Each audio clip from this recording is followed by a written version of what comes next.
All right, everybody, so in this video, we're just gonna press a wheel bearing real quick to show you kind of my process and how I do it. So you're gonna need a couple tools, obviously, here, and depending on your vehicle, you're gonna need different tools. But first things first, find something here that fits in the back to support this. All right, so we're gonna use that. We're gonna put this away.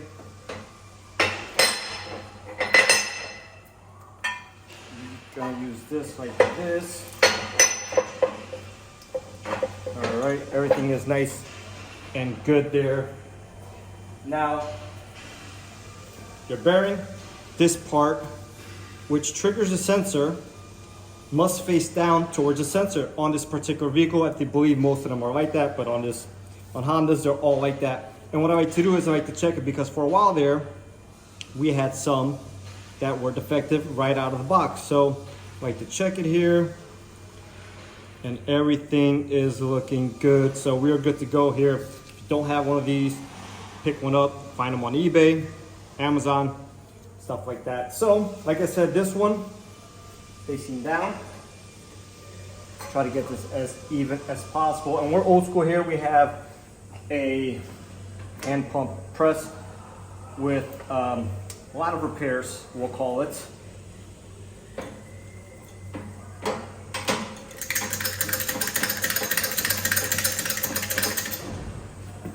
No, I'm not going to press this just with this,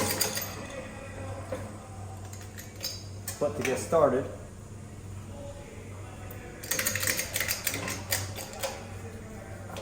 pretty good right there.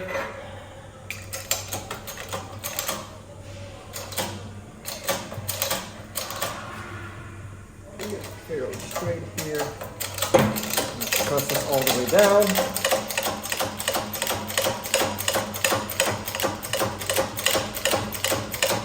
And you want to make sure you're pressing on the race, not on the outside of the bearing.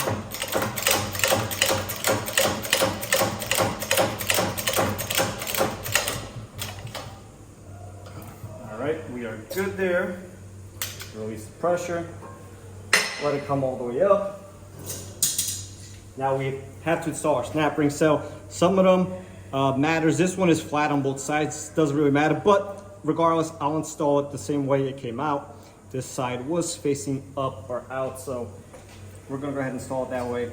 This one typically I could do with my hands, so that's what we're gonna do. But if not, we have our pliers here. And there we go. Now I like to take a punch or chisel and just work it in a little bit. Now we're using a new knuckle here, but this is particularly important on vehicles with used knuckles or something that's a little bit more rusted. So we are good there. I'm happy with that. Just light taps, nothing crazy. And this is what it should look like after the fact. So now we take our hub, all right? We find something that fits, all right? This is perfect. You do not want to press on the studs, obviously.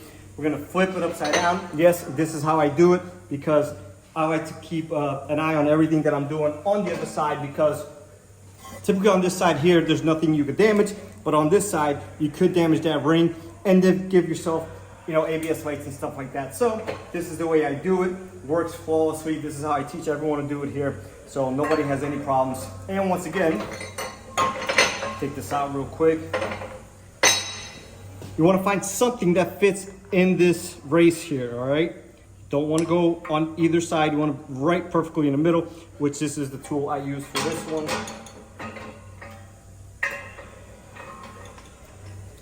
Now, obviously, you can press these in a car as well, but this is what we have here. This is what we use.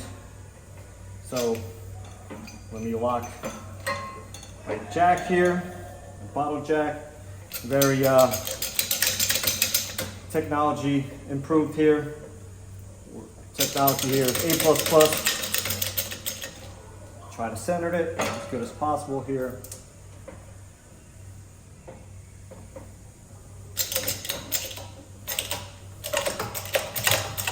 Move these out the way real quick. And what I like to do as I'm doing this is give it a turn.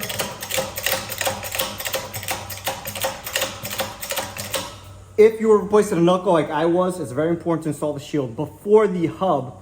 So if you're reusing your knuckle, then you can obviously skip that step. Unless if it's rusted or something and you have to replace it. Keep going. See, it's spinning nice and free. We are good there. Until it bottoms out. Then just give it a couple more pulls and we're good to go. Still spinning nice and free, no tension. So we are good there. Gonna remove the tension here of the jack. Highly technological jack here. Super high tech stuff here, guys. And this is what it should look like when you are done. Spins nice and free. Just enough clearance there and we're good to go. So hopefully you guys enjoyed this video. Hopefully this helps somebody, do this job if needed. Very simple to do. I know a lot of people got intimidated, but very simple to do. And anybody can really do this as long as you have the right tools.